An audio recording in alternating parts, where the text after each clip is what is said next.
je voudrais vous parler en un instant de la créolisation. Il paraît que M. Zemmour est contre. Et pourtant, n'est-il pas lui-même, du fait de ses origines, le résultat d'une créolisation à la française? Ah, vous ne le savez pas, je vous l'apprends. Mais oui, Zemmour, ça veut dire olive en arabe. Zeytoun. Mais je lui en veux pas, moi je m'appelle Mélenchon, c'est pas plus brillant. Mais voilà, la créolisation, c'est pas un choix, c'est pas une politique, c'est un fait.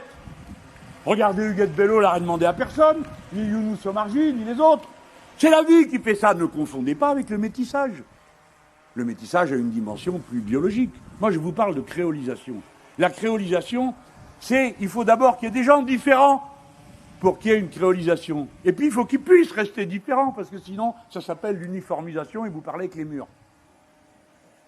La créolisation, c'est ce processus. C'est la vie qui le fait, qui le produit. Être contre la créolisation, c'est être contre la vie. C'est vouloir embrigader toute la population dans les mêmes mots, les mêmes musiques, les mêmes habits. Ce n'est pas possible. Tout simplement, M. Zemmour, ce n'est pas possible. Ou alors, ça n'est possible qu'à condition de violenter tout le monde et de brutaliser tout le monde. Mais nous, ce n'est pas notre choix. Alors, je suis allé proposer une forme de créolisation, celle qui part de l'usage de la langue commune que nous avons dans 29 pays, qui est la langue que l'on dit française, mais qui en réalité, étant la propriété de 29 nations, étant appropriée par des peuples innombrables et qui seront de plus en plus nombreux, qui apporteront en Afrique, notamment dans le Maghreb, la pulsation de la vie et du goût de vivre, qui fait que la langue sert à faire de la poésie, de la musique et de tout ce qui concerne la vie humaine.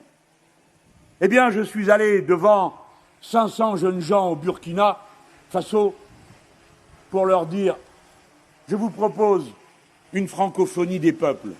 Je vous propose que la francophonie, au lieu d'être un espace voué à l'impérialisme français, ou bien que la francophonie soit une comédie pour alimenter des prébendiers, ou bien qu'elle soit une farce, comme ce qu'a organisé M. Macron lorsqu'il a désigné, tout seul, sans rien demander à personne, le secrétaire général de la francophonie, une ministre des Affaires étrangères rwandaise qui parle anglais, dans un pays où on a aboli l'enseignement du français.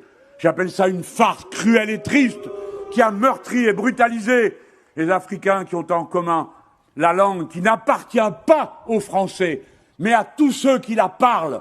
La langue appartient à ceux qui la parlent. La langue appartient au peuple. La langue commune est le moyen de dialoguer parfois entre des positions éloignées et des langues éloignées.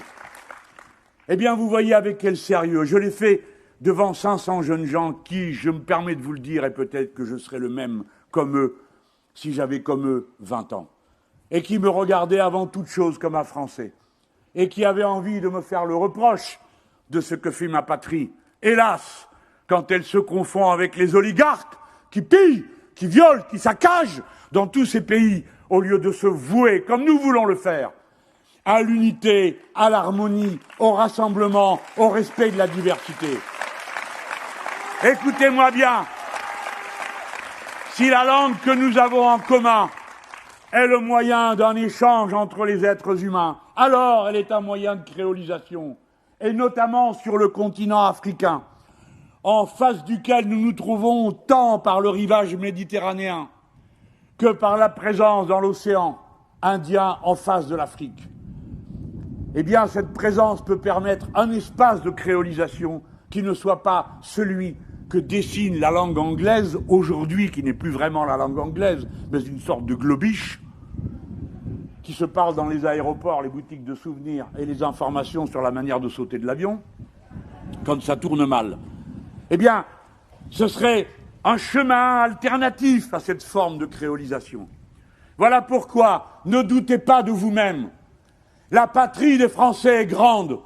Nous pouvons être au service de l'humanité, fièrement, tranquillement, mais à la condition de porter les valeurs qui sont les nôtres, d'égalité, de partage, et de tourner définitivement la page de la toute-puissance des oligarques, des solutions armées qui ne nous mènent nulle part, ni les uns ni les autres.